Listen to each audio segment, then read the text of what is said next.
বৃষ্টি ধাৰাবাহিকখনৰ আজি নিশা আহিবলগীয়া এপিছডৰ প্ৰমো বৰ্তমান মুকলি হৈছে আৰু আজিৰ প্ৰমোত আমি দেখিবলৈ পাইছোঁ ধাৰাবাহিকখন হ'বলৈ গৈ আছে বহুত বেছি ইণ্টাৰেষ্টিং।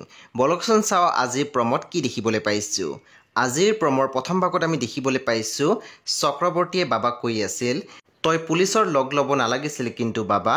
তেতিয়া আমি দেখিবলৈ পাইছোঁ বাবাই হাঁহি উত্তৰ দিছিল আচলতে মইতো জন্মই হ'ব নালাগিছিল। তাৰপিছত আমি প্ৰমোদ দেখিবলৈ পাইছোঁ চিমিয়ে বিৰিণাক কৈছিল পালানে লগ। তেতিয়া আমি দেখিবলৈ পাইছোঁ বিৰিণাই মাত দিছিল পালোঁ। কিন্তু তেতিয়া আমি দেখিবলৈ পাইছোঁ চিমিয়ে মাত দিছিল কিন্তু কি। প্ৰমৰ একেবাৰে অন্তিম ভাগত আমি দেখিবলৈ পাইছোঁ মনদীপাই খঙতে চক্ৰৱৰ্তীক কৈছিল শেষবাৰৰ বাবে সুধিছোঁ মহিলাগৰাকী কোন আছিল। হে বন্ধু বান্ধৱীসকল, আজি নিশা 8 বজাত ৰং টিভিত আহিবলগীয়া বৃষ্টি ধাৰাবাহিকখন খুবেই বেছি ইণ্টাৰেষ্টিং হ'বলৈ গৈ আছে। সেয়ে আপোনালোকে চাবলৈ একেবাৰে নাপাহৰিব। পৰৱৰ্তী আপডেটৰ বাবে আপোনালোকে মোৰ চেনেলটো ছাবস্ক্ৰাইব কৰি কাষত থকা বেল আইকনত টিপি দিবলৈ নাপাহৰিব। লগতে আপোনালোকে মোৰ ভিডিঅ' এটা লাইক কৰি দিব।